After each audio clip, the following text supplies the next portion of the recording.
पारुनी केवल से फेरिबा बाटको मु चाहि बसिजे।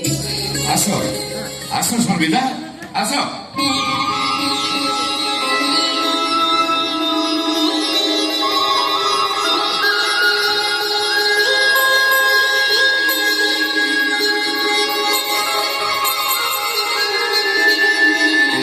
शेफाली आज मु एका आसीनी मो सामने आनंद और संगीत भी आछथि आ तुम जानछ शेफाली हमर हमर गोटे पुओ होईची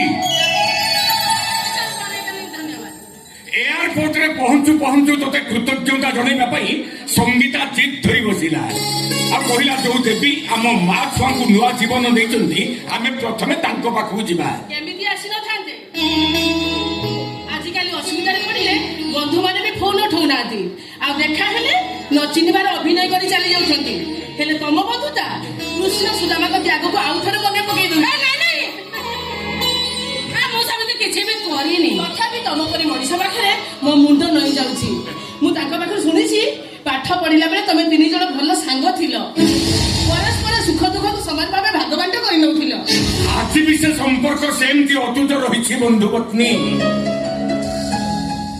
जार उदाहरण तुम ये निज आखिरे देखिल शेफाली अरे मो बंधु पत्नी आ सरोजर कहवा कथा से पिलाटार ना तू बाछिबु निज निज लागुथबा से पुओ को मो हाथी को दियो तापर मु तम कथा रखिबी ओ हैला ए नियो नियो नियो नियो नियो नियो नियो ला ला ला ला ला ला ला ला ला सुंदर आपण लागुथबा ए पुओटी ना मु आजि थारु साई दउची अरे नाटा ठीक मन कहिची ना कोन कोन संगीता आजि थारु दाना होची साई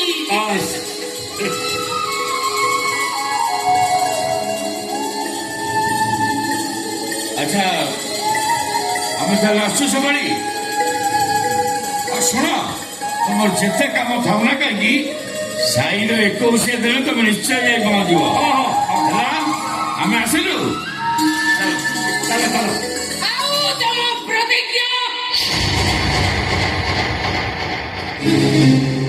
प्रतिज्ञा तमने बता थिला दिल्ली रो फेरिबा परे तमे दान बदले रे प्रतिदान दबो हेले तमे मु मानुची से बड़े मु से दिन मुंड छे शपथ करथनी किंतु एमिति हठात एटी हठात सब किछि घटी जाओ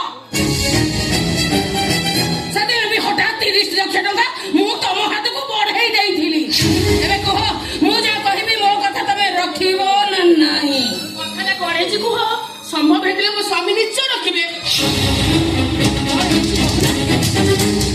दान बदले प्रतिदान स्वरूप से पुओटी की मोरी हाथ में सबुदिन टेकी दबा को हम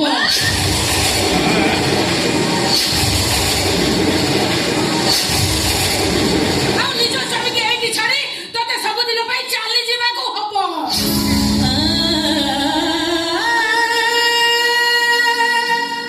सिफाली अरे तुम पागली हो ना कौन निज जन्म कला छुआटा को कौन किए का हाथ में टेकी नहीं पारे निज स्वामी को कौन किए का आपको दान करी पारे अतीतर सतटा को सी न जानी थिले भी तू भलो भाबे जानी छु आनंद पुरुना दिन को फेरी गले तो स्वामी मो प्रेमिक थिला बाहर प्रतिश्रुति दे खूब सहजरे से मते ठकी देला महाने मु सुजक अपेक्षा करथिली जते के कांदी छी सते के कोंदेइबी ताहले मते साहाय्य करियो कोन दरकार थिला अब तो बागरी समान को मरिबा को छाड़ देबे एमिति करथिले मा पिला को भीतर जने बंची थांता तुमको पाई न पाइबा दुखरे ऐसे फाली सारा जीवन कांदी थांता अरे कांदी बजा बोझा तो भाग्य रे लेखा थिला तान होथिले एते दिन तोर कथा को पुंजी करी प्रतिशोधर पुंजुरी भितरे तू एमान को बंदी करी रखिबा को चाहिनो कांतु मु आज ठीक बुझी पाउची तो पाखरे बहुत टंका थाई पारे हेले मानविकता बोली तो पाखरे किछि नाही मानविकता सदिनो एई लोकटा पाखरे भी नथिला नियो ओंगार उभय परिपूरक एही कथा मु बुझेई देबा को चाहे तो पिला को कहा आगे टकी दे पारिबिनी कि मो स्वामी को हाथ छाड़ी पारिबिनी पृथ्वी प्रलय हे गले भी मु कहा कथा रखिबिनी सर्वदा तो स्वामी सहित थिला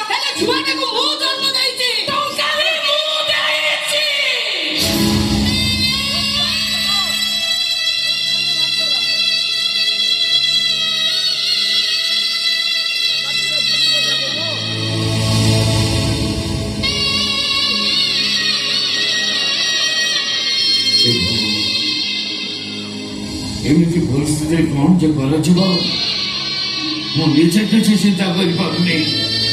ଭାବୁଥିଲି ବନ୍ଧୁତ୍ୱର ଦ୍ୱାହିରେ ସେଭଳି ମୋତେ ସାହାଯ୍ୟର ହାତ ବଢ଼େଇଛି, କିନ୍ତୁ ଜାଣିନଥିଲି ନଈ ମଝିକୁ ନେଇଯାଇ ନିଜେ ନିଜେ କୁମ୍ଭୀର ଛାଚି ଏ ଛାତିର କଲିଚାଟା ଉପରେ ତାର ଲୋଭ ଅଛି ବୋଲି।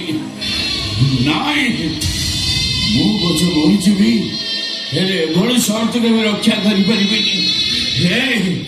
ଏ ସେଭଳି ତମେ ଯଦି କହିବ ତମର ସବୁ ଟଙ୍କାର ସୁଧମୂଳ ଶୋଧିବା ପାଇଁ ମୁଁ ପଛ ମୋ ଘର ଦ୍ୱାର ଜମି ବାଡ଼ି ବିକ୍ରି କରି ଗଛ ମୂଳକୁ ଚାଲିଯିବି, ହେଲେ ମୋ ଜୀବନଠୁ ମୁଁ କେବେ ଅଲଗା ହେଇପାରିବିନି। ତାହେଲେ ମୁଁ ଭାବିନେବି ଏ ଦୁନିଆରେ ଧର୍ମ ନାହିଁ। ସୂର୍ଯ୍ୟ ଚନ୍ଦ୍ର ଦିନ ରାତି ସବୁ ମିଛ। ଦିନେ ପ୍ରତିଜ୍ଞା କରି ଠକି ଦେଇ ସାରା ଜୀବନ ମତେ କାନ୍ଦିବାକୁ ଛାଡ଼ିଦେଲ। ଆଉ ଆଜି ସ୍ୱାର୍ଥ ପୂରଣ ହେଇଗଲା ପରେ ତମେ ଯଦି ପ୍ରତିଜ୍ଞା ଭାଙ୍ଗ, ତାହେଲେ ସେ ଭାଳି କାଲି ସକାଳେ ଏ ଦୁନିଆରେ ନଥିବ।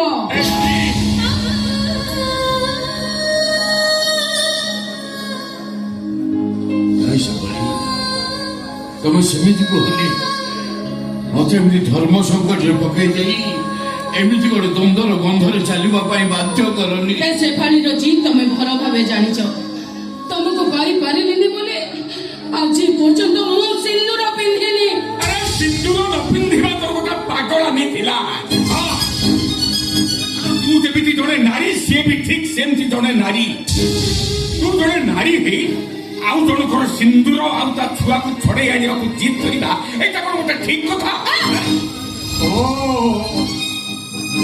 ତୁ ସିନ୍ଦୁର ପିନ୍ଧିନୁ ବୋଲି ସ୍ୱାମୀ ସ୍ତ୍ରୀର ସମ୍ପର୍କ କଣ ଜାଣିନୁ? କଷ୍ଟ କରି ପିଲା ଜନ୍ମ କରିନୁ ବୋଲି ମମତାର ବନ୍ଧନ କଣ ବି ତୁ ଜାଣିନୁ?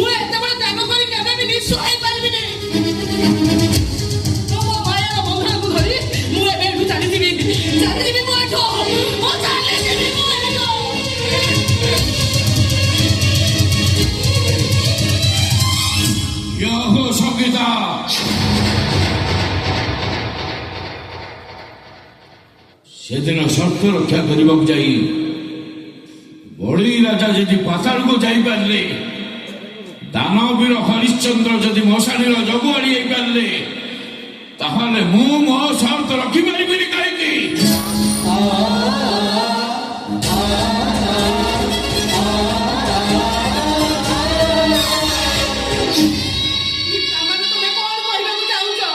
ସେଦିନର ପ୍ରତିଜ୍ଞା ମୁଁ ଏବେ କରିବିନି, କିନ୍ତୁ ଏବେର ପ୍ରତିଜ୍ଞା ପାଇଁ ମୁଁ ଦୁଃଖର ପାତାଳକୁ ଯିବା ପାଇଁ ପ୍ରସ୍ତୁତ ଅଛି। ସ୍ନେହ ସମ୍ପର୍କର ବନ୍ଧନଠୁ କାଗଜ ଗୁଡ଼ି ପରି ଅଲଗା ହେଇ ମୁଁ ଆଜି ସେଫାଳିର କଥା ରଖିଲି।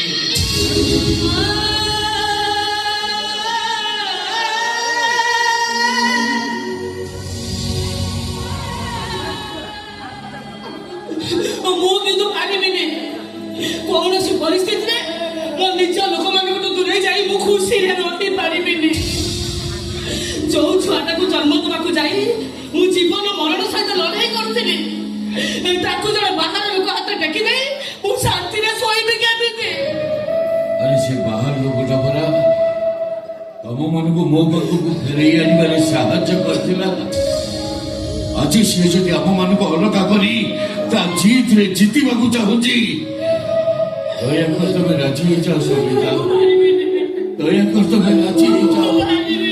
ଆଉ এইটা তোমাকে তোমার স্বামীর অনুরোধ। কেমিতিকা অনুরোধ ମୁଁ ତ କିଛି ବୁଝିପାରୁନି। ଏ ସରଟେ, ଆରେ ସାଇ ଆଉ ସଙ୍ଗୀତା ପାଖରୁ ଅଲଗା ହେଇ ତୁ କଣ କେବେ ବଞ୍ଚି ପାରିବୁ? ମରଣ ମୁହଁରୁ ଫେରି ଆସିଥିବା ଲୋକଟା ନାଁ ହଉଛି ବନ୍ଧୁ।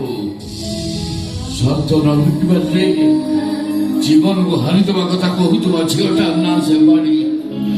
ୟା पर तू को आनंद ଏଭଳି ପରିସ୍ଥିତିରେ ମୁଁ କଣ କରିପାରିବି ତୁ କହ। ହେଲେ ସଙ୍ଗୀତା କଣ ଏ ପ୍ରସ୍ତାବରେ ମୁଁ ରାଜି। ଆଁ?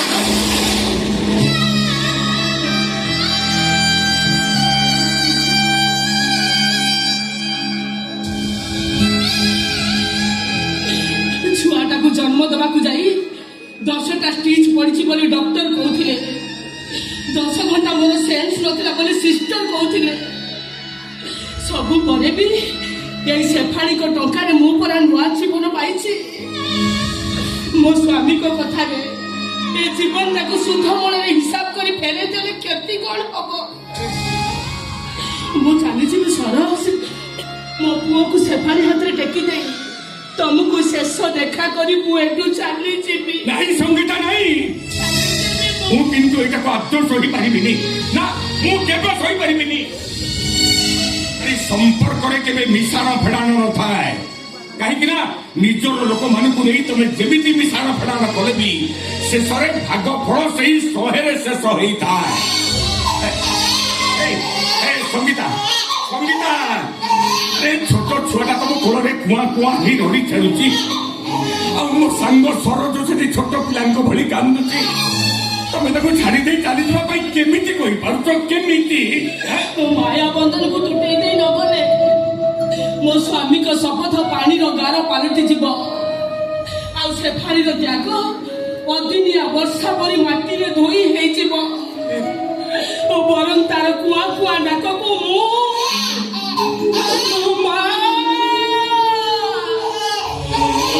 ମୁଁ ଚାଲି ଯା ବୋଲି ଭାବି ନେବି।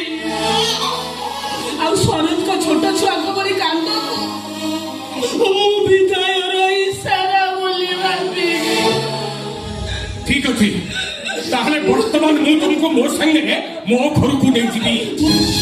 ସ୍ୱାର୍ଥ ଠାରୁ ଦୂରରେ ରହି ଆଜୀବନ ମୁଁ ତୁମକୁ ବିନା ସର୍ତ୍ତରେ ସାହାଯ୍ୟ କରିବି।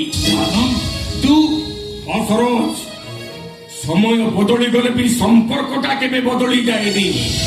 ଆଉ ସେଇ ବଦଳୁ ନଥିବା ସମ୍ପର୍କର ମାନେ ହଉଛି ଜୀବନ।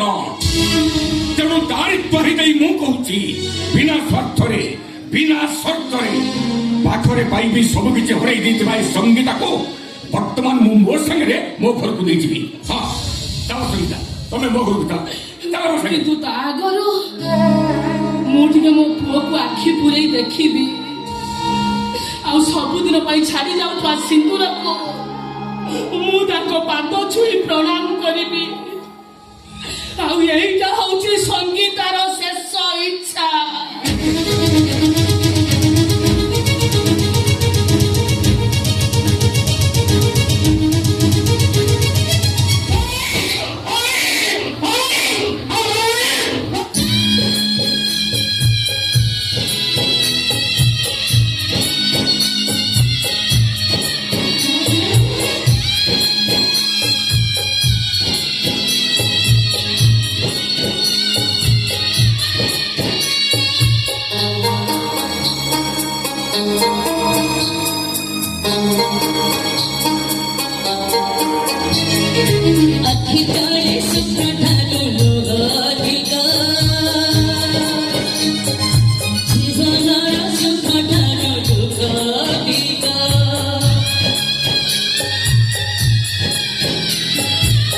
He